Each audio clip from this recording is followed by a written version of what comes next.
আমি মনে করি না যে আমাদের কোনো ধরনের কোনো অগ্রগতি হবে। আপনি ইয়ার থাইল্যান্ডের রিয়াকশন আপনারা দেখেছেন, তারাও মনে করে না যে এটা হবে। আসিয়ানও এই ইলেকশনকে কতটুকু গুরুত্ব দেয় আমি জানি না।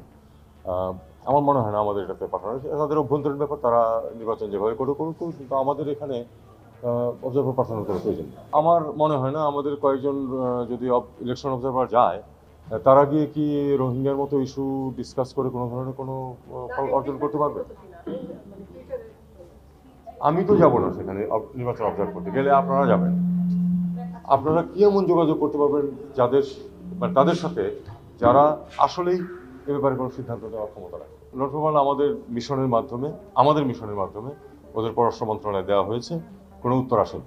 এত তাড়াতাড়ি উত্তর আমি তো আগের কিছুতে উত্তর পাইনি এখন, কাজে এটা একেবারে কালকে আমাকে এই 1 সপ্তাহের মধ্যে উত্তর দিয়ে দেবে এটা আমি প্রত্যাশা করি না। তবে আমরা আশা করি যে এটার উত্তর আমরা পাবো। আমরা বলেছি যে যেহেতু তাকে বিচারে দোষী সাব্যস্ত করা হয়েছে, কাজেই তাকে জেলে ফেরত দেওয়া। আমি মনে করি না এই কমার্শিয়াল একটা ডিলের উপরে আমাদের সার্বিক সম্পর্ক নির্ভরশীল হবে।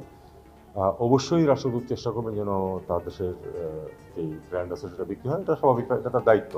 আমি মনে করি যে তিনি তার দায়িত্ব পালন করেছেন, কিন্তু এটা আমি একেবারেই মনে করি না যে একটা কমার্শিয়াল ডিল যেটাতে বাংলাদেশের যেই পরিস্থিতি এবং আমাদের যেই ফ্লিট সাইজ, তাতে করে আমাদের জন্য কোনটা সুবিধা হবে সেটা আমাদের বিশেষজ্ঞ করে ঠিক করবে। এটা আমরা মনে হয় না যে আমাদের বিশেষজ্ঞদের মতামতের বাইরে গিয়ে আমরা রাষ্ট্রদূত অথবা অন্যরা কি বলবেন সেটার ভিত্তিতে আমার মনে হয় না। এটা একটাই উপায়, সেটা হলো নিজেদের ঘর সামলানো, এবং সেটা আনফর্চুনেটলি আমার হাতে তো না।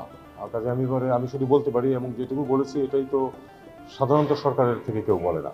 আমি কিন্তু স্পষ্টভাবে বলেছি দোষটা আমাদেরকে দেখতে হবে যেন আমরা এরকম মিথ্যা কাগজপত্র না দিই। প্রত্যেকটি দেশে আমাদের এই সমস্যা হচ্ছে শুধু এই কারণে।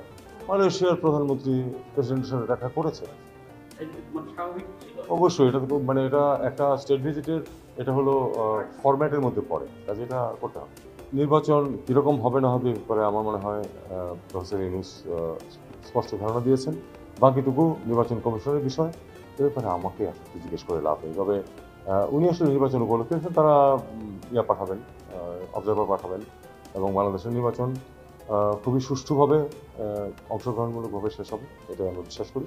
এবং সেখানে তারা এবং আরও অনেকেই ইউ থেকেও আপনারা জানেন যে আসবে, অবজারভাররা আসবে, দেখবে, এবং আমরা আশা করব যে তারা আমরা এতটুকু ব্যবস্থা করতে পারবো নির্বাচনে যেন তারা সন্তুষ্ট হয়ে যান।